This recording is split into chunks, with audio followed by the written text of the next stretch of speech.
Wonderful. Well, my name is Dominic Roche Grace. I'm a student over at NDSU. I've been doing AI, et cetera, research with Professor Straub for a little over 2 years now. My particular interest is in artificial intelligence. I place a lot of emphasis on machine learning, and I actually have people's biographies that I need to read too. So I'm going to go ahead and introduce my panelists. Is Chancellor Hagerott here? I am here. Ah, wonderful. Okay, so I'm just going to hop right on into it and read these biographies. So Mark R. Hagerott, PhD, is the Chancellor of the North Dakota University System. He served on the faculty of the U.S. Naval Academy as an historian of technology, a distinguished professor, and the Deputy Director of the Center for Cybersecurity Studies. As a certified naval nuclear engineer, Hagerott served as a chief engineer for a major environmental project defueling 2 atomic reactors. Other technical leadership positions include managing tactical data networks and the specialized artificial intelligence AEGIS system, which led to Ship Command. Hagerott served as a White House Fellow and studied at Oxford University as a Rhodes Scholar. His research and writing focus on the evolution of technology and education. He served on the Defense Science Board, Summer Study of Robotic Systems, and as a non-resident cyber fellow of the New America Foundation. In 2014, Hagerott was among the first American military professors to brief the Geneva Convention on the challenge of lethal robotic machines and to argue the merits of an early arms control measure. Wonderful. And on the far left here, or your right, I suppose, we have Mr. Patrick J. McCloskey, and he is the Director of the Social and Ethical Implications of Cyber Sciences at NDS, or North Dakota University System, and serves as the editor of Dakota Digital Review. Previously, he served as the Director of Research and Publications at the University of Maryland and editor of 360 Review magazine. He earned his Bachelor of Arts in Philosophy and Political Philosophy at Carleton University and an MS in Journalism at Columbia University's Graduate School of Journalism. McCloskey has written for many publications, including the New York Times, the Wall Street Journal, National Post, and City Journal. His books include Open Secrets of Success, the Gary Tharaldson story, Frank's Extra Mile, A Gentleman's Story, and The Street Stops Here, a year at a Catholic high school in Harlem, published by the University of California Press. All right, and on the left side here, we have Mr. Scott Meyer, and Scott Meyer is the Vice President of Learning at Metacrafters and the founder of ed3.gg. At Metacrafters, he is building online courses and experiences to train students on next generation jobs such as blockchain development and artificial intelligence. Now, Metacrafters just launched generative AI for coders and designs, diving into Midjourney and ChatGPT for professionals. Learn more at academy.metacrafters.io.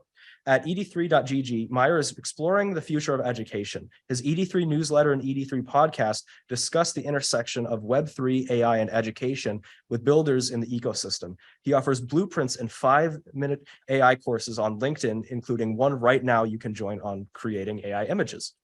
Now, you'll find him keeping busy with 4 kids in Fargo, trying to sneak out to his sauna when he can. You can subscribe to get his best stuff at ed3.gg/join. Wonderful, and that covers all of the introduction. So I wanted to open up the audience to any questions you might have regarding artificial intelligence in the context of education right off the bat. So were there any questions?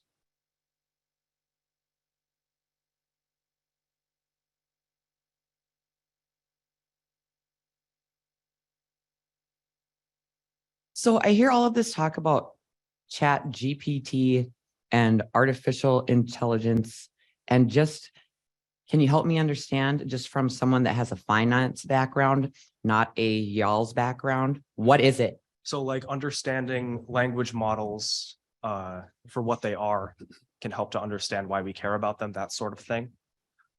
Did any of you want to take that away?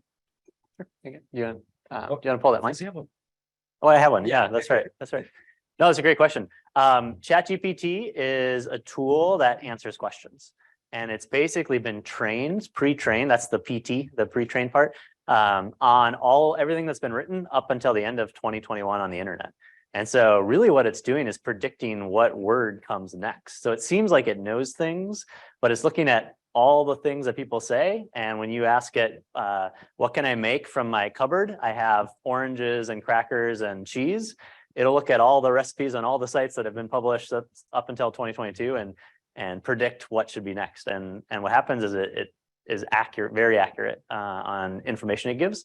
So that's the quick version. It's basically like a chatbot that you can work with. Yeah. What is a chatbot? Like if you go onto Just for those online, the question was a follow-up question. What is a chatbot? So yeah, the chatbot you can think about when you go to a website and you're talking to customer service, you have questions, a little bubble on the side, something like that. So it's just a way to communicate and get information. And I think the power here is that you can actually tell the chatbot, the ChatGPT in this case, how to respond. So I think that's one of the big, as we bring it to education, is, I could say, talk to me like you're going to be a job interviewer, right? An employer, and ask me questions that I might get in an interview. And it's going to ask me questions in the tone and in the style of the job I might have, right? Or we can tell it, talk to me like you are talking to a 4-year-old and telling a bedtime story about crocodiles, right? And it'll write a story about a crocodile in the level of a 4-year-old. So I think that's kind of the power, is you can give a persona to the computer that you're talking to. And there's lots of ways to use that, right? You can use it for learning, you can use it for companionship, you can use it for cooking, you can use it for fitness training, so kind of the sky's the limit. Wonderful. And Mr. McCloskey, Dominic? you want to? Yeah, Mark. Yeah, if I could, and it's great to see you again, Scott. Yeah, you too. Can you hear me okay? Okay. So, back to the initial questioner, I just want to frame this a little bigger. The day's events are going to have all sorts of things about policy and, we heard the scientists and the engineers at the beginning. The topic here is probably the most profound topic, because education is the process of how we prepare the next generation to take over this planet. And as we're seeing now in rapid technological change, re-educate, retrain people in the middle of their careers. There was a time that knowledge changed slower than the life cycle. And as Thomas Kuhn, who wrote the famous book, The Structure of Scientific Revolutions, and coined the phrase paradigm shift, knowledge grew slow enough that you could literally wait till a generation died off and the younger people then took over. So the education could focus nicely on the next generation. Well, we're now rapidly seeing the evolution of technology. So we have a conundrum here of passing knowledge on to the next generation, but also teaching them to learn how to learn. That's the other function. And again, I assume the room has several professors in it. And yet mid-career, an economy that literally is changing, and there's this urgency to retrain people in the middle of their careers.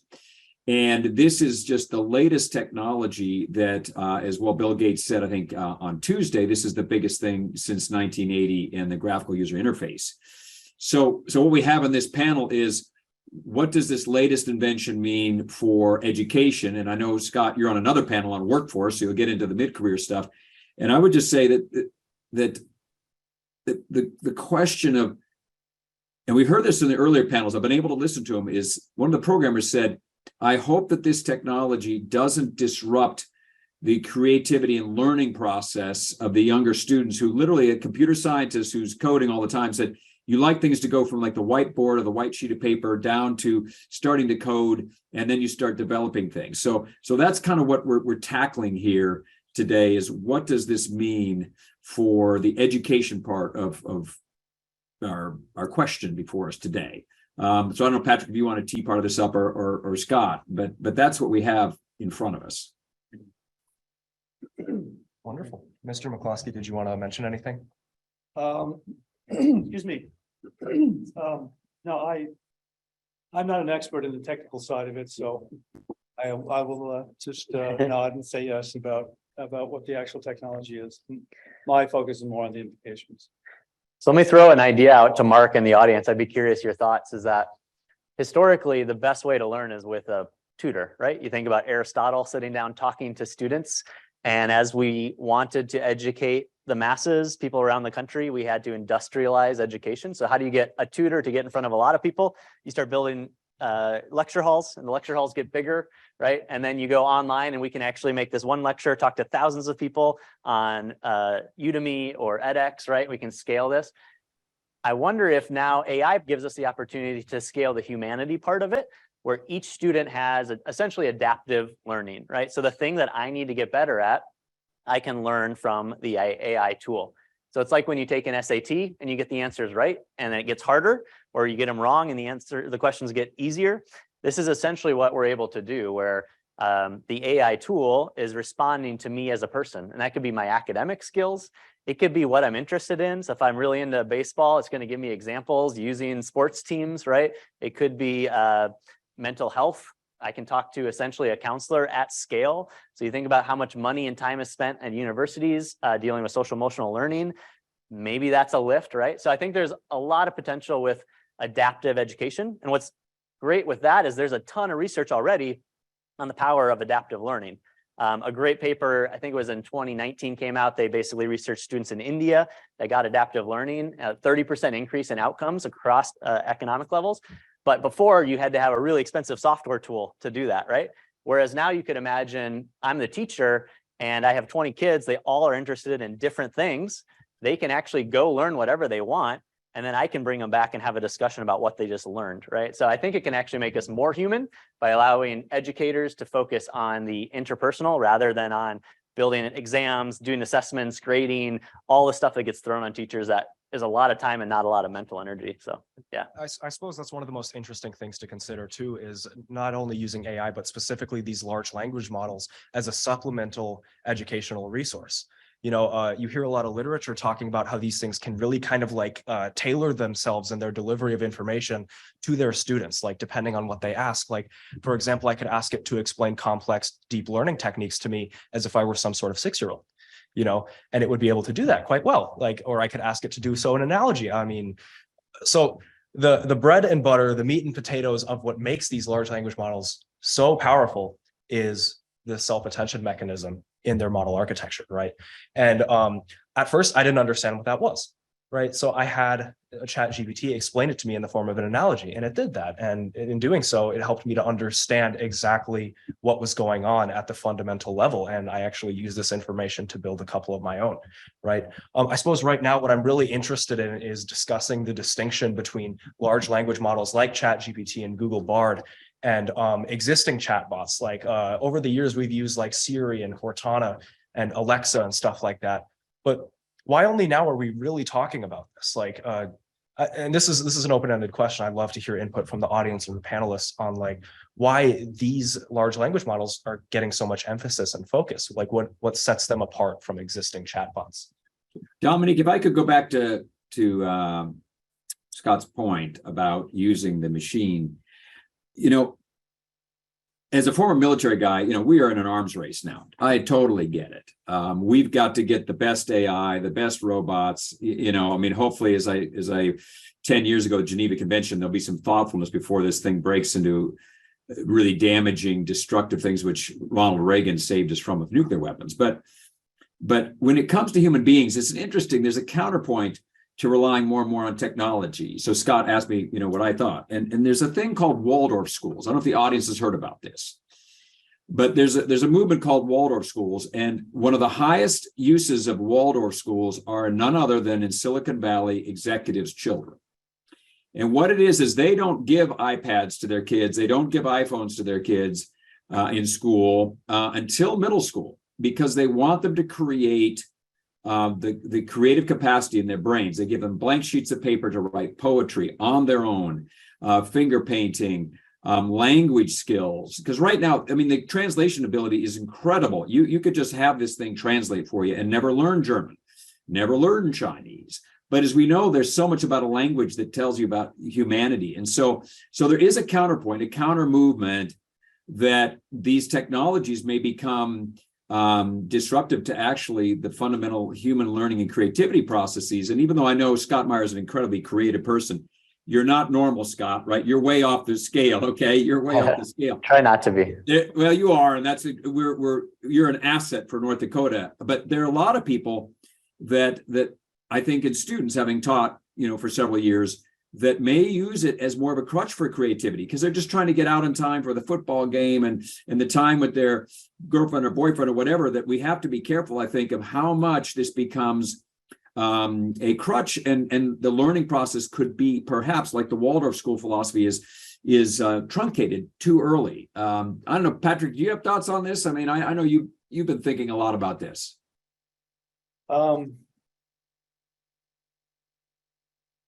Well, I mean, I come at it from 2 points of view. One as a professional writer and editor and mentor, the magazine I edit. I'm in fact teaching professors mostly here how to write for a general audience, and I can see where these assistants could help. The other is, as a book writer and researcher, I wrote a book about the book I wrote that I think is apropos for this discussion. So it's called The Street Stops Here. It's the year at a Catholic high school in Harlem. And it was an all-boys high school. And the proposition was, how does a school that spends $5,000 a year vastly outperform public education, generally speaking, across the country, in big cities, especially at $25,000 to $35,000 per year? And why that matters here is, we're here at a university. Well, where do our students come from? They come from high school, middle school, etc. And in order to, I think, begin to assess how well this can work in higher education, we need to look at what's going on below that. And when we talk about equality of outcomes and opportunity, we have to look at the state of K to 12, which is abysmal, really, for the most part. I'm not going to make any comment about North Dakota. I don't know. My research was in big cities and nationally, but the reality is, overall, U.S. students perform poorly on international tests, assessments, and maybe 35% of overall of students are at proficiency levels. When you get into inner city neighborhoods like in Harlem, somewhere between 3 and 15% of students are at proficiency. And that gets worse the longer people are in school.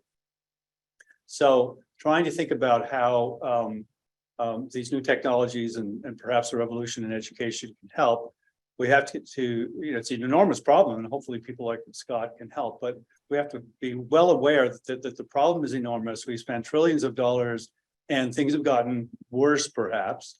And how do we, where would this sort of, where does ChatGPT and these assistants fit in? And one of the fundamental things about the success at Rice High School was responsibility. The principal preached it, and every student really had to grapple and take responsibility, and they did a lot of basic skills, backfilling, and so on, such that every student had to learn basically to read, write, and think on their own. Those that bought into that ethos actually succeeded quite well. Those that didn't left. And I think that's the fundamental thing, whether it's at middle school, university, as a professional writer, you have to make sure that you learn how to do it yourself. It's about owning that knowledge, owning those skills, owning those abilities, not renting them, like look it up sort of thing. So we have to, I think, bear in mind that ChatGPT has to be an assistant. And I think it would be great for teachers, because teachers are often ill-prepared, really, to teach in the rapidly transforming environment.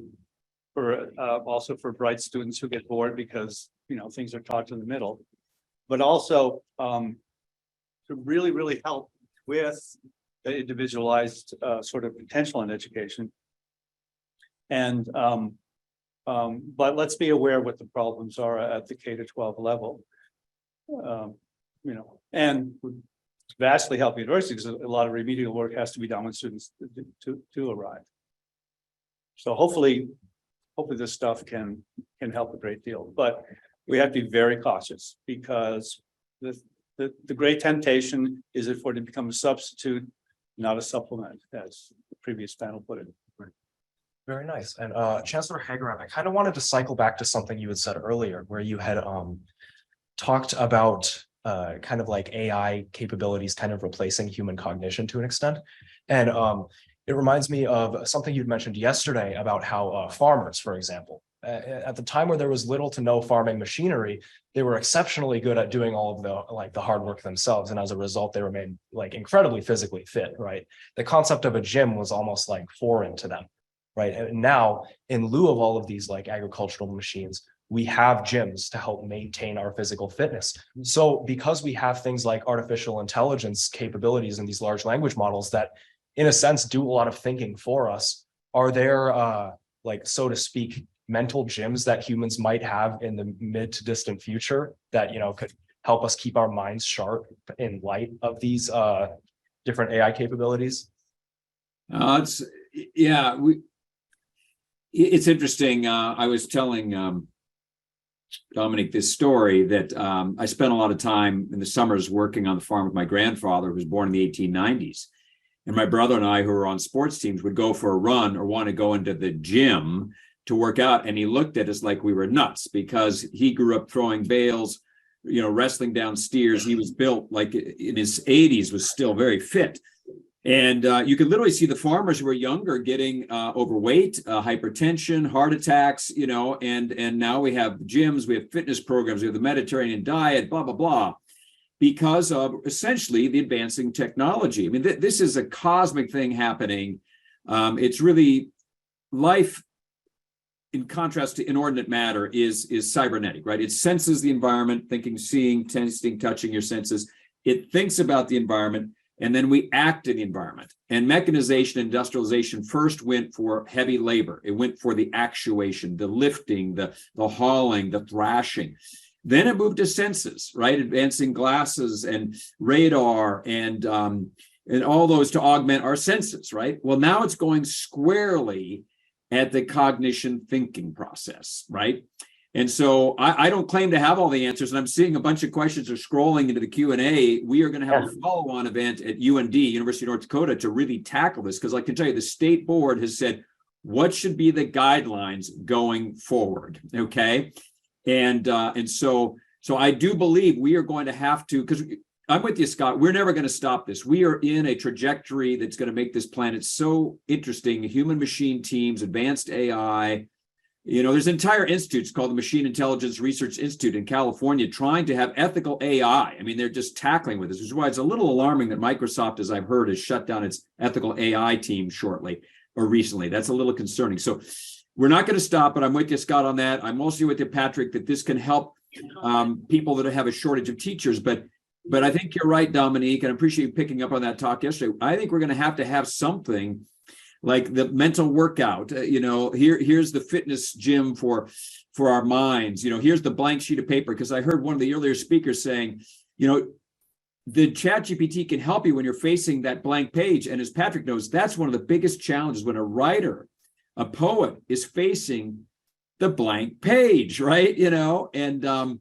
So anyway, I don't have all the answers. Maybe Scott wants to jump in or somebody else, but I do think we're going to have something like that to keep the basic learning skills and whatnot, so that others don't allow them to atrophy at an earlier age, and then they have wisdom later, but now they've been debilitated because they've been damaged. Loss of muscle mass would be the equivalent, loss of bone structure, early in your years, right? Lack of nutrition. So what do we need this for our mind? In fact, there's probably a whole slew of new companies that need to start around that, cognitive fitness programs. So. I mean, I agree wholeheartedly. And did either of you guys want to throw anything I was trying to check the Q&A. So I know we had one here too. So I just don't want to take this wherever people are asking questions, but we can't see them in the room. So I don't know if there's a way for us to see that. Yeah, well, I'll call them off as soon as you're ready to take one. Answering the question about mental fitness, I mean, education's been around for a couple thousand years. And what's dropped out of education a lot is the classics. Which really are difficult struggle with life's questions. You can, for $4.99, you can get a Kindle version of 180 books of the Harvard classics. And I could see where ChatGPT could be great on bringing students through the classics, because that in many ways, then of course there are a lot of modern, more contemporary works to bring in, works from other civilizations, etc. But the template is already there. It's already been done for hundreds of years. We've kind of let it go. So, but this could bring it back, in a lot of ways, I would think. And as far as you mentioned, the blank slate is as scary for writers and painters, etc. But ChatGPT, I think, introduces another sort of paradox, and that is that it's going to give you too many options. It's going to promote kind of a procrastination of, it's like that expression from that poem. You're going to have all of these options it's going to give you, then it's like what do you do? Jump on your horse and head madly off in all directions. So a lot of the creative process is it's a paradoxical when you're writing. You have to explore the possibilities, but then you have to eliminate a lot of them too. So what's the elimination factor? Otherwise, you're always stuck at so many other possibilities. It could hamper the process as well. Wonderful. All right. And I wanted to kind of like align us back towards like the topic of education specifically when it comes to large language models like this. So I'm going to ask the panel as well as the audience, what is your take on how large language models like ChatGPT or Google Bard will occasionally spit out incorrect answers so confidently? And I mean, if we are eventually going to be relying on these as a supplemental learning tool, we want to make sure they're accurate in the way they're displaying their information, right? So what are some things we can do to consider, pushing them in a direction that keeps them accurate and trustworthy? I got news. Oh, go ahead, Mark. Well, I was just going to say that back to Scott's point, we have several questions. You can't see them, but Jeremy, do you want to read them off? Because I don't want to irritate all these humans who want advice from this panel. Well, and so we also have two people in the audience that wanted to respond to Dominic's questions. So okay, I'll let you run it, Jeremy. I just see lots of questions scrolling in. Yeah, batch them together here. I think, Dominic, you said it earlier this morning in the first session when you said supplemental learning. When I was in school last century, and computers, etc., there was this concept we could use calculators in high school for your homework, but when it came time to tests, they weren't allowed. When I was in college, same thing, same rules. You had to be able to calculate statistics during the exam on statistics, aka you had to prove that you could do it. And I think too often now we're letting it slip and not holding ourselves accountable. And that goes to, what Mr. McCloskey said about accountability and owning the responsibility. We have to get that right so that we're doing it right.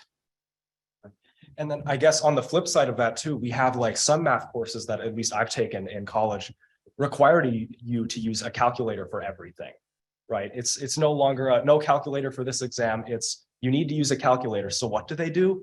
They make the questions hard, right? As a way to compensate for something like that. So I suppose the question when considering tools like ChatGPT is, one, how comparable are they to the invention of the calculator? I've seen so much like literature talking about how the calculator was invented, but we adapted to that.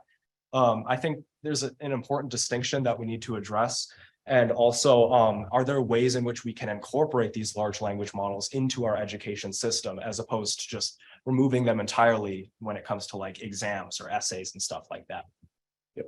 I also want to add that it would take decades for us to get closer to the accuracy of ChatGPT and its intelligence, right? It's very, very, very delusional that we think that these bots are going to extract accurate information for us. And that is what we have to let our students know, that you don't just drag and drop into any of our questions and answer modules and then think you're going to get the best grades. And then again, it bestows on us as professors or as instructors to actually do our due diligence to catch these myths, right? For us to think that ChatGPT is going to get closer to accuracy is to say we are going to step back as human beings at the backdrop and then ask the bots to actually work on for us. Most of the questions that we ask ChatGPT are subjective, and then ChatGPT also brings out subjective information, not real objective information with data and facts. However, you have to make sure that you connect the data and facts to the subjectivity of the information that is given out. And that's where the accuracy would actually differ depending on what your professor has asked you to give out or what you're actually trying to investigate upon. So I just want us to understand that it will be very difficult for us to get closer to anywhere accuracy or accurate if we are doing due diligence to catch these anomalies and then these gaps. Right. And I suppose that's another very important thing to keep in mind is that large language models can only be as accurate as the data used to train them, right? Because there's absolutely nothing else that it's basing its outputs on, right? And where does it get its data from? Humans, right? And humans, we have to collectively decide whether something is objective. And that's one of the challenges too, is if we decide something is objective and 30 years down the line, we realize our understanding of physics was completely wrong. Well, now ChatGPT has a terrible understanding of physics, one that's completely outdated. And another thing to keep in mind too, is that these language models, I notice a lot of people are at least concerned that people are using them to cheat and stuff. Like they can put their exams or assignments into these language models and get answers. But a very important thing to keep in mind is that the question you're being asked on your assignments is asked in the context of your professor and your class and your university circumstances, right? The output that it gives you is generalized according to all of its like training data that was used for it. So with that, did you guys have anything you wanted to throw into this? I would just say I'm much less confident in humans, like I think the ChatGPT is already way smarter than your professors, and we make mistakes all the time as humans. And it's really interesting when you think about aviation or self-driving cars, we have zero tolerance for accidents, right? When it's automated, but we kill people all the time driving as humans and we don't care. I think you might see the same thing, right? Where it's like, Right. ChatGPT is probably better at writing contracts than every lawyer we know. But I definitely think humans are going to be like, no, I still want a human lawyer to stamp it, even though that probably means nothing. But that's kind of just our bias of our fear. And I think a lot of it's good to keep in mind that, ChatGPT 3 is 2 years old, GP4 is 2 weeks old. The pace of this is breakneck, and like any problems I think that we're identifying are like pretty easily solved with good prompting, what's called prompt engineering. It's basically how do you ask good questions. So I think for teachers, it's incumbent to say, how do you make better assessments? Like if ChatGPT can give the student the answers, you're not asking good questions, you're asking didactic information. You just have to assume like it's more application, right? Like how do we put this in a context where you're going to use it? Because I do think I worry less about atrophy and I worry more about, we probably are going to be incredibly productive in the next 10, 20 years. And we won't need as many people to do all these things. The OpenAI just released an academic paper 2 days ago, and it said that 50% of jobs will be affected with 50% of the tasks of those jobs. So essentially, half of us are going to have our jobs displaced at some level. And it's actually affecting higher income, more white collar jobs. So, I thought I saw it put well that, between 2000 and 2022, the goal was learn code. And starting in 2023, it's learn how to plumb, right? Like I missed my dog haircutting appointment on my birthday last week, and I still had to pay $70. And you know why I did? Because it's really hard to find someone to cut my dog's hair. And that's not something that AI is going to replace. So I think it's really interesting just how the economy will shift. I know that'll probably go into the jobs area. And I think on the education side, I think it's going to be really fascinating to watch what happens with traditional institutions, right? Like I can go as fast and as deep as I want in any direction I want without a professor. How do we credential that? How do universities compete with that? What's the value add for a student coming to university versus self-taught? I always think about it as an and. We know like 7% of the world has a secondary degree. 40% of the people in the United States with college debt don't have a degree. So they went to school and didn't finish. This is a perfect path for 93% of the world who doesn't have access to a secondary degree, because they literally can get it at their own pace in the tone they want, culturally specific, and it's based on text, not expensive software. So you see less of what's called the Matthew effect, which is basically new ed tech actually increases disparities. And I think that ChatGPT could counteract that a bit, because I could be texting from Mozambique, and as long as I can get an SMS, I can use this tool. I don't need a MacBook Pro, right? So those are just a lot of different thoughts, but hopefully connecting a few areas here. And before sorry, Patrick, you're getting into a topic that's actually our next 3 questions from Perfect. online. So let me read End of the questions education. off, and maybe you can answer them embedded into what you were already going to say anyway. Yeah, So good word. they're very related. The first person asks, I want to know more about how professors should handle students using AI in the future. Is it cheating or a tool? A second related question, ChatGPT can be a useful tool or a grader's nightmare. How should instructors view or respect this tool? And then a third question, a little bit further away from them, but still kind of in the same focus area, is ChatGPT can produce excellent code just by telling and in plain English what to do. How will that capability change strategies in computer science to teach and evaluate students' programming skills specifically? So again, kind of where we were going. If you guys want to respond to those. I think there's one university that started using ChatGPT, but then they did it in the context of the Socratic approach to education. In other words, excuse me, students were allowed to use it to help them write essays, or they just didn't check. But whatever their essay topic was, they had to come into a Socratic environment, answer questions, be grilled, etc. So that was a counterbalance. Plus, it also brings in the discussion part, and often education we kind of leave that out. Another thing I just wanted to say is regarding accuracy. I think that's a big issue that we'll have to always revisit, because you mentioned a couple of times about reliable sources, correct information, the right. What are they? What I realized when I first started doing articles at the New York Times was, they're wrong about every little area I look into. I mean, there's so much that is taken for granted that if you do the research, you find out that that particular area they have a particular take on it, which they might be able to justify, but there's many others, and there's a lot of mistaken viewpoints and a lot of ways you can come at things. So how does that get accounted for? How does that get taken care of in something like this, when you have massively conflicting points of view and with tons of research? I would like to be able to use ChatGPT to get crystal clear takes from different points of view, and that I think would help with students a lot, instead of just getting one point of view. How do you accurately get other points of view? And that might be a prompting thing. I don't know. But I do think it relies to some extent on what the actual sources of what they consider reliable are and how they rank them. Right. And that's another thing worth reiterating, is if you're trying to get a breadth first understanding of something, it really does partially boil down to your prompt design. Like you can ask it to provide conflicting views on some topic matter, and it will provide those, and you can use that information to make your own decisions. So something like that is really worth looking into. Chancellor, did you want to say anything? Yeah, if I could. Those are great questions. I'm watching them on the screen here. This is an example of, by being on the internet where I can watch this stuff, the panelists, unless they're looking down at their iPhone, can't see this. I would just say, for the professors, you are so crucial during this transition. And this is why we're doing this formal work with UND and NDH will be on here, because this is epic stuff.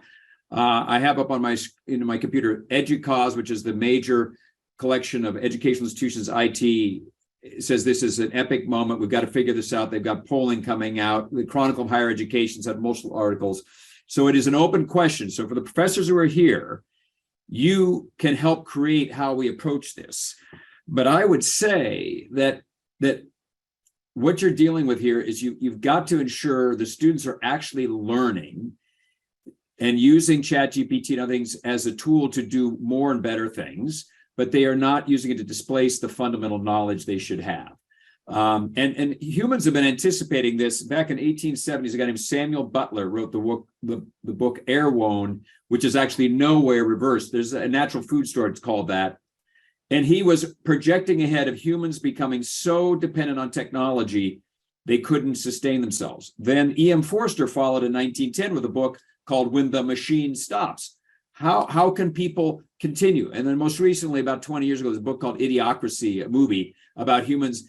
The reality is we have a complex society and we can never go back to the Renaissance, right? So we are here where we are. And so we've got to have at least a small elite of students who totally master ChatGPT. They understand it as best they can.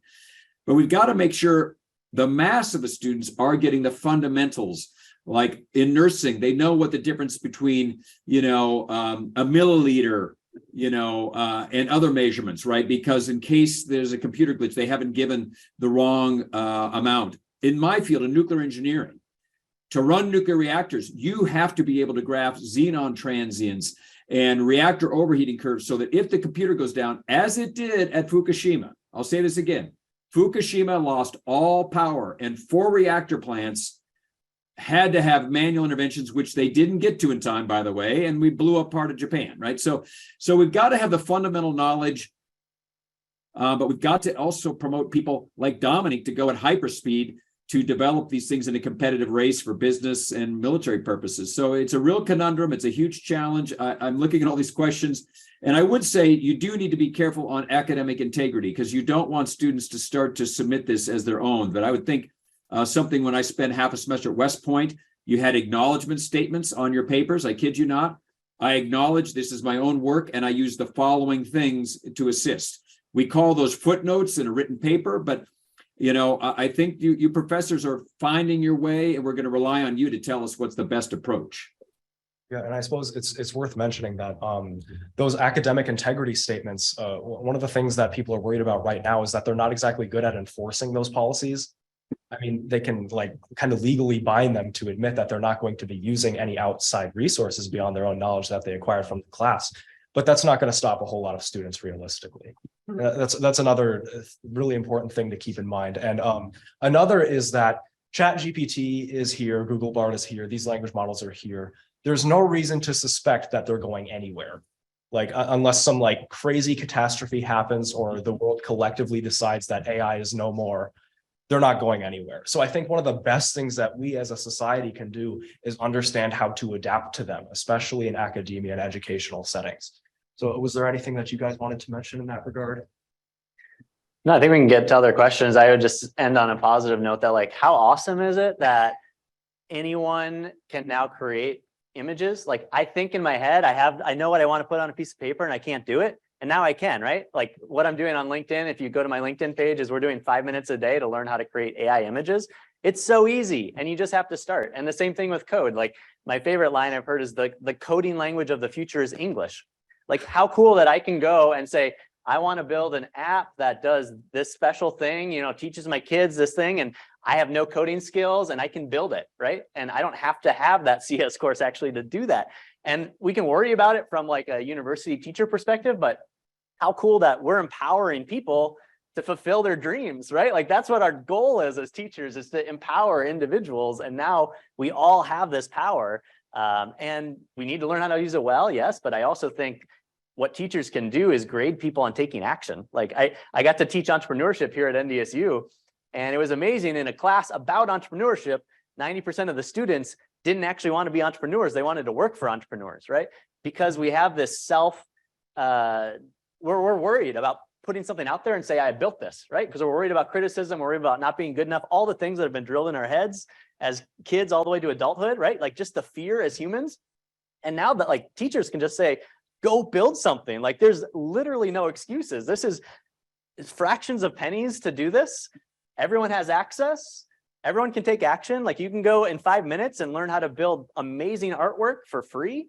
And I just think it's so exciting. I just think we can't lose sight that our goal as teachers in education is to inspire the generation. And now it's easier to do that. They don't have to be great at something or think they're great. They can just do it. And if you have physical impairments, if you have learning disabilities, you speak another language, that's all gone, right? We all can do this. And that's exciting for society. It's really exciting. I mean, I can go to Stable Diffusion. It's an open source image generation platform. Just one quick point. Maybe it's a paradoxical sort of thing where all these great possibilities that Scott's talking about, yeah, they're all there, right? And as a writer, it's doing a project where you learn the most. You have to accomplish something. But there's also a space where we need assessment and to make sure that people know the basics. So having a pencil and paper test in a room where you just have to sit there and either do the stats or write something is an important part of it, because you're already accomplished. You can do it, but we can't neglect the building blocks along the way. Well, I think that's inherent in that. If you think the coding language of the future is English, we should get really good at reading and writing, right? Yeah, that's how you learn how to code, is learn how to write. Right. Well, that's one question I wanted to ask at the last panel. They talked about all the prompts for DALL-E, and I thought, well, maybe you need an English degree before you even go to art school. Yeah. But if I could jump in, Scott, it becomes is it tautology that if Yeah. GPT is better at writing, then let it write the English. We then give to GPT to write the code. So I'm agreeing with Patrick. I'll write that down, Patrick. I'm agreeing that I think one of the things that professors have to do is to ensure the fundamentals are being understood. And when I left my faculty position, we actually had a meeting about limiting scientific calculators for the basic foundational courses on statics and other engineering courses, because several students were failing the common sense test of how much weight can a bridge carry, and they had no concept that 10 to the third and 10 to the sixth were 1,000 times more pounds, which would have collapsed the bridge. And we were going to send these people in airplanes and submarines and times when power goes out. So granted, a computer scientist just in a coding room, there's no consequences, but I think we all want to get on a plane and knowing that pilot, if they have to, can control us. In fact, we all know the 737 catastrophes was an over-automation, written software that killed hundreds of people because the humans were not being held to an account for, do you understand how these systems work? So I know the future is not going to stop. We're going to get there, but we've got to be sure people have some fundamental knowledge. And I don't have the answer of how that is or where it is, but maybe, Patrick, building on you, the professors have a student come in with a blank page, write what you know now, hit GPT, have it print what it knows, and that's what you have to make up as a delta in your knowledge. I mean, that could be a motivator, but back to you, Dominic. Random paper and pencil and paper and pencil. Yeah, I mean, that totally makes sense. I mean, right now we're especially in a position where these language models are definitely capable, but there are a number of things you wouldn't want them to do on your behalf. Like one of my buddies I work with, Jack, he's sitting right over there. He inspired me to think about something like how they're really good at code, right? They can write code, but there are some types of coding problems that they're really bad at. And that simply boils down to the fact that a lot of code examples and problems don't exist anywhere in its training data. So to that end, a lot of like human creativity is still essential. And like, at least right now, I probably wouldn't want a language model, interfacing with some sort of like neurosurgeon bot to do brain surgery on me, something like that. But it's important to definitely like maintain our abilities to, think clearly, especially because we're at a point right now where these models are dependent on us more so than we are dependent on them. So we have a few really good questions online. I'm going to bring a few of them together here that are kind of related. One question is, how do we change the focus from how do we stop students from cheating to how do we ensure students are learning? We've kind of discussed that a little bit. Raj Brijwal in the Transportation Institute actually gives us a quote from Neil deGrasse Tyson. When students cheat on exams, it's because our school system values grades more than students value learning.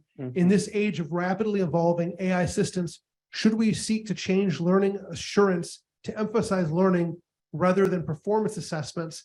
And then two questions from a little bit earlier on that I had wanted to get to you guys earlier, and we've had some great discussion. Some of this you've already dealt with, but also asking kind of echoes of those same questions.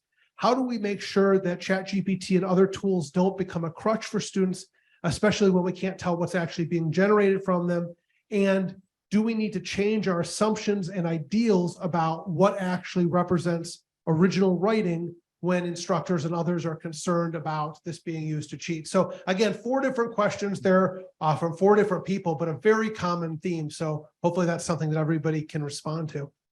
Who wants to take Well, I'll just jump in briefly. Visual aid, if you can see this. Can you see that book I'm showing there? This is a guy I sat next to at the Geneva Convention early on about the whole rapid developing arms race. He's written a book called The 4 Battlegrounds of Artificial Intelligence. And he said there's going to be 4 legs of the table. One is computational power. And that's, all the chips that are being made. If you look at the chip stocks, they're going through the roof. NVIDIA is up 100% in the last 2 months. Second one is the software. Third is the organizational structures, how we restructure our society, economy, military. But the fourth one, probably most determinative, is our human talent, because the other things can easily cross borders. Other countries can get all the computation machines.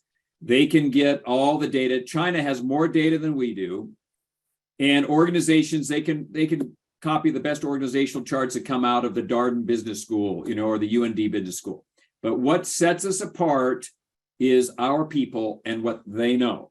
So I would say the faculty pose great questions, and we don't want this to become a crutch, because the ChatGPT will diffuse across borders. The data is accessible. Organizational charts will change, but it's our people and their capacity to be creative. So we got to make sure this doesn't become too much of a crutch. And so all the points they raise, I don't have answers for them, except they need to help join or volunteer to be on the UND working group, because we're trying to get our hands around that as a team of 11 campuses. Over to the other people on the panel want to try it. One area I spend a lot of time working now is on skills-based credentials, which I think is where we're headed. Employers want to know that their employees can do the things they need in the job. So at MetaCrafters, what we do is students from around the world take our courses.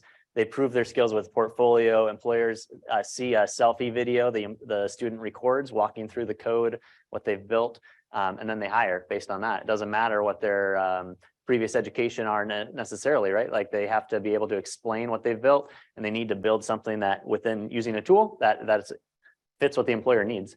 So I think getting towards more the skills-based accreditation and the skills-based kind of grading is really an answer to this, where a teacher really shouldn't have to spend time making sure you know the foundational knowledge, because that can all be done with the tools. So the teacher can spend more time on the interpersonal and hearing you explain it and having class discussion and putting it into context, which is gets to the point Mark made about talent.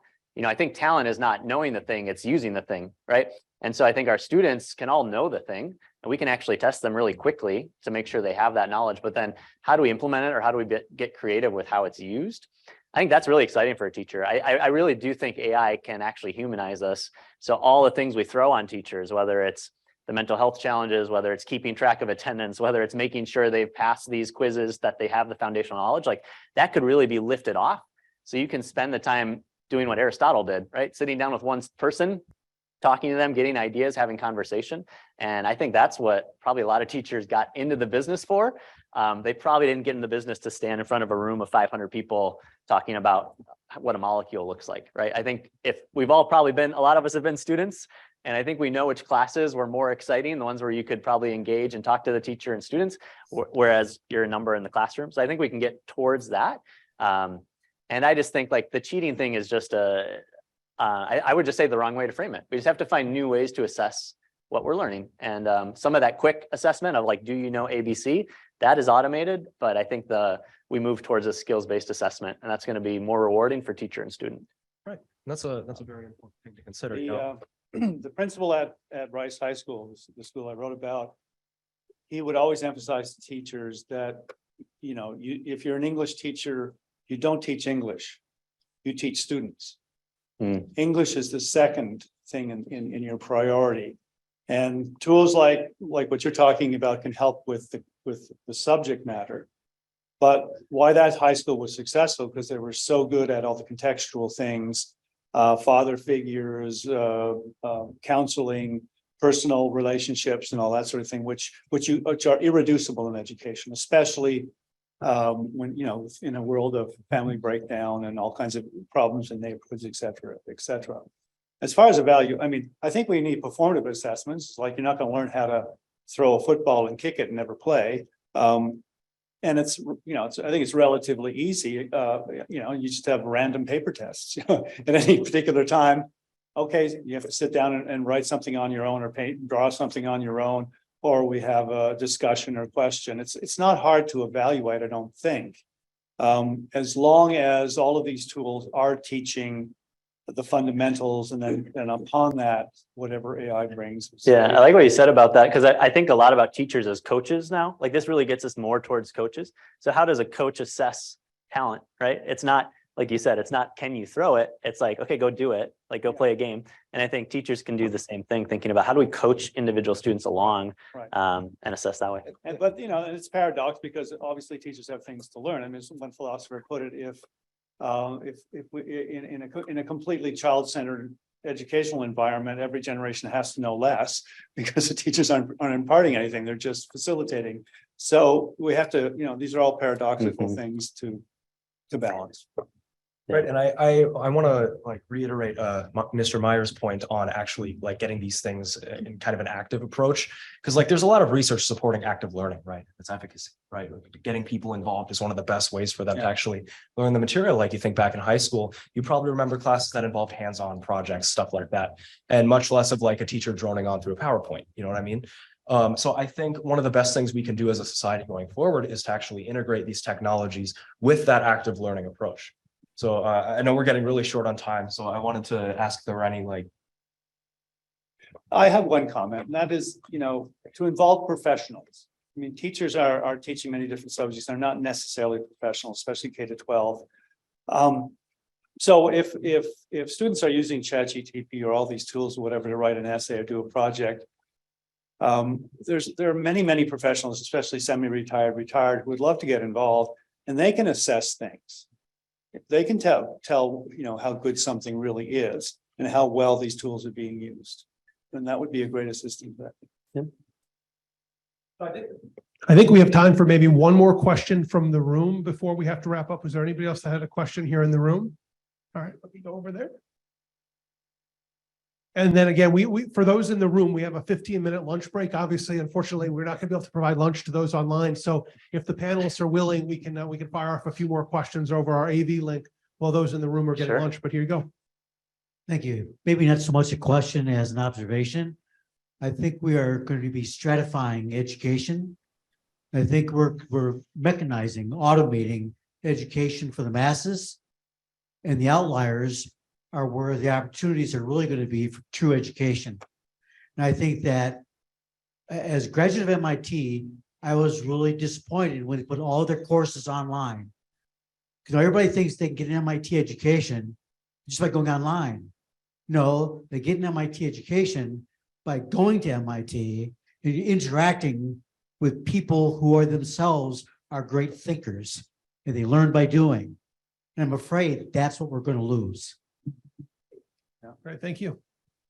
And so I would just push back. I'd say we're actually demechanizing. I think education's been mechanized, and this is the solution, because 40% of students with college debt don't have a degree. We know that when you get a degree in undergraduate, you make $40,000 more. But if I go to 7/8 of a university, I don't get 7/8 of that pay, right? So we're paying for the piece of paper right now. The sheepskin effect is what it's called.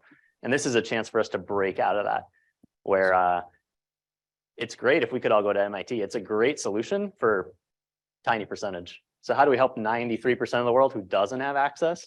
I think this is the potential solution. Right. And so for those here in the room, you can actually hear our audio is actually piped into the area where the food is being served. So if you want to start getting food, we only have about 15 minutes to get food before the next panel. And again, if our panelists are willing, we'll let you pick up from there, and then also try to fire off a few of the online questions as well. And then in a few minutes, we'll need to transition to our next panel. If I could, I've got to go, Dominic, but I would like to answer that professor in the audience. He's on to something that making a human connection with a professor is one of the most enjoyable things I did as a student. I can list them off: Bitterwolf, Dr. Marshall, Dr. Johnson, Dr. Abels. They became lifelong intellectual partners.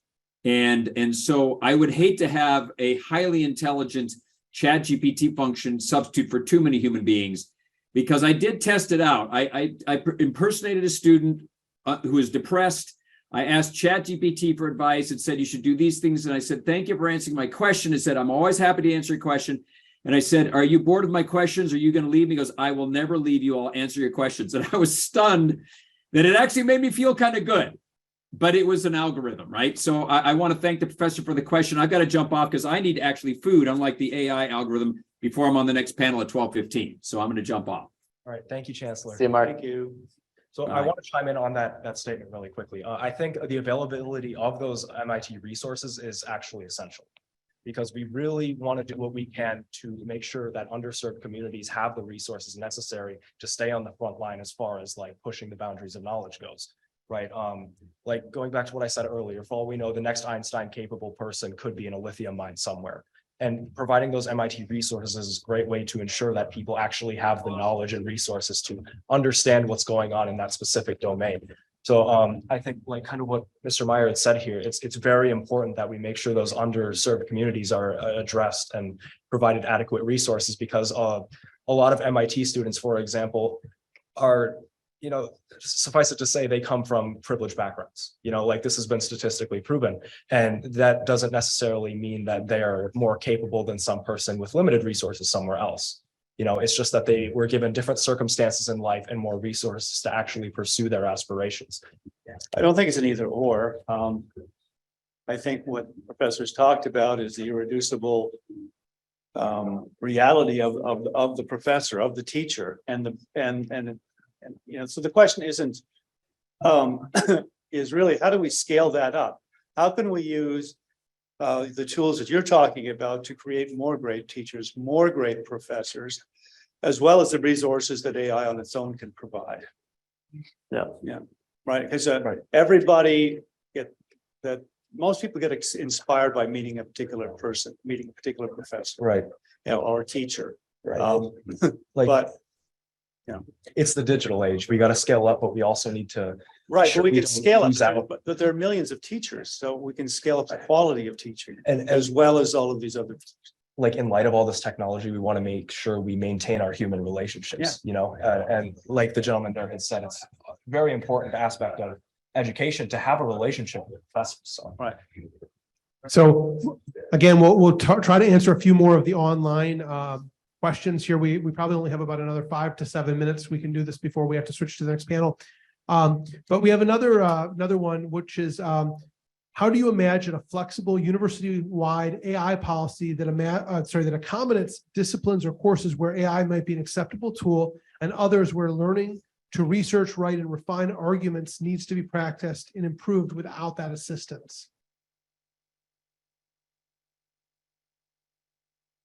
Seems like a cultural issue, doesn't it? I mean, remember Joseph Campbell, in one of his books, he talked about how in America we're very rules oriented.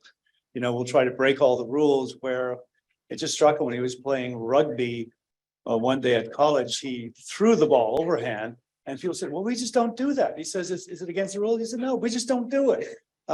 So perhaps it's building a culture where, yes, in certain courses or whatever, we don't use it, and other courses we do. It's the idea that we have to check and do the enforcement and whatever is it's an onerous sort of thing to do, right? Yeah. We need an honor code. I don't have strong thoughts, except I think policy might, there's a cost to it. And I'd rather have almost the opposite of let 1,000 flowers bloom, and there's going to be some issues. But I also think like telling students they can't be creative with these tools might limit some growth opportunities. But yes. I don't envy, you know, I was just on a call right before this with New York City superintendent of public schools, and they basically said no ChatGPT right out of the gate. And then now they're trying to figure out how to bring it in a way that makes sense. But the point that she said that I thought was powerful was we're actually increasing inequity by not teaching our students how to use it, because as a public school, this is the one place where a lot of our students might learn it. They're not going to learn it on their own. So I think that's interesting to consider. Ready for next question? Yeah, let's do it. So another one we have is ChatGPT introduces strong biases and sometimes incorrect information in its responses. How should institutions train students to deal with this? Yeah, it's like welcome to the world, right? Like, I think this is like, how do you spot disinformation? Like, that's a really important skill. I don't think we're very good at it yet. And I think ChatGPT is a reflection of our society. So I think it's critical thinking is the best way to do it. And I think practice, right? So I think one thing I know, Ethan Mollick writes a really good blog. He's a Wharton professor of entrepreneurship, actually, and economics. And he's using ChatGPT and talking about one of the exercises he does for his classes has ChatGPT write essays or papers, and then they actually correct what's written. So it's a way of flipping it, right? Instead of me being the writer and then having someone critique what I've written, is to be the editor, which requires knowledge plus finding that misinformation or incorrect information. So that's one like practical example, but I think that's an important skill for our democracy as well as students is spotting misinformation. Yeah. I mean, part of the problem is that we talk a lot about critical thinking, but it's not really much a part of education. most of the components of critical education have been taken out. Students are not trained in philosophy, they're not trained in history very well, they're not trained in a lot of the sort of classical components of education, so that they can be better positioned to actually discern whether something is true or false. The other part of it is often misinformation is just solved by the multiplicity of points of view. What actually wins the argument? So, so you just listen, you have to read across and research across a lot of perspectives, look at what underlies them. And out of that, if we get rid of, as long as there's no censorship and that sort of thing, everybody's going to approach things with a bit of a bias. But if you can think yourself reasonably well, you can look at all these points of view and make a good judgment about what the truth is. And often it's provisional, because tomorrow there'll be other information that'll change it. So have some variety in your sources per se. A lot. All right, so there goes the mic. So another great question here. If AI adoption worldwide could democratize education by potentially making it free to everyone, regardless of income level, how would university business models evolve? Yeah, I think it's, I think universities are a luxury good. And if you can afford it, it's going to be a great place because you get the education plus social relationships, plus a bubble to make mistakes that you won't fall too far. All those things that we love. You get sports teams, you get all this stuff. But for the, like I keep saying, 93% of the world doesn't have it. So who are we trying to solve for? I think universities will have a place, and what you're seeing, what I see at least, is kind of the smiling curve, where you either are a luxury brand, the Harvards, et cetera, or you're very workforce focused and getting students out. In the middle is where it's quite dangerous to be. So I think you'll see universities become more niche, more specialized. I also worry about a lot of universities becoming just brands and not providing the education. So you see a lot of universities working with boot camp providers like 2U or Trilogy, where essentially you're signing up with a university, but they're not doing the teaching. They're just sending the students to an online provider, getting 20% of the tuition, and the other person gets 80%. So I think that's, if you look at businesses historically, other people have pursued that model, and eventually you lose the customers, right? So like, what are we actually going there for? So I think universities should get specialized. They should get strong at what they're good at. And they're going to be a great fit for people who can afford them. But I think we also need to think about, how do we change the time frame of university? It doesn't have to be 4 years or 2 years. The fact that we can do this information on our own, we can think about how it fits into people's lives better. So, well, years ago, and I think still in California, you could study law on your own and become a lawyer. mm-hmm. So perhaps there might be ways to get degrees by access, like you're talking about, and then taking exams, and then you get your degree without the cost of tuition. How that changes the business model, that's a good question, because then yeah, it's going to be right for certain students, right? It's like some people don't have that self-discipline, or maybe don't want to. But you're talking about 93% of the world's population. If that's the only vehicle, you talk to people come from poor countries with very limited access to education. If they get the opportunity, man, they're onto it, right? Yeah. So motivation is a big thing, I think. But you're absolutely right. We need to. How do we empower most of the world, which cannot possibly fit into places? Right. Yeah. And I think about, it's pretty fascinating if you look at the report that just came out, that 50% of jobs are going to be influenced or impacted, and the ones most impacted are white collar, high paying jobs. That's what universities generally steer a lot of people towards. So I think you might see a bigger growth in the technical skills, right? Yeah, for sure. That dog cutting business is needed. Mark Mills, he's on the next panel, I think, points out, it's like a lot of the stuff is going down to the guy on the assembly line or in the factory, using all of these really high-tech tools right then and there. So you don't need the management, right? So there's a place for it, which kind of combines trades and highly technical expertise at the same time. So we are unfortunately not going to be able to get to all the questions online today. They're still coming in. I do want to go. I've got one more here. I want to give everybody a chance to respond to really quickly. And this will unfortunately have to be our last one, so we can get ready for the next panel. But the question asks, how do we increase representation in computer science and in AI of women And sorry, first part of this question had scrolled off my screen, mentioning to start that they noticed that there were not a ton of women on panels today here, but how do we actually increase that representation in events such as this? But also, I think maybe we could add to that, is this something that the technology, these types of adaptive learning technologies, kind of like what you were saying, Scott, is that something these technologies maybe themselves could have a role in? Yeah, I think super specific way to increase access, according to the founder of code.org, is classify coding as a foreign language instead of a math skill. So in most what they found at code.org, which is a free site where you can learn how to code, is that the biggest determination of success is actually people who are good at written language skills. And for whatever reason, language skills are typically thought of as more gender diverse, right? Not a male's industry. And so schools that count coding as a foreign language sees increase in diversity of coders. It's actually fascinating. Up until the early 80s, computer science was fairly well distributed.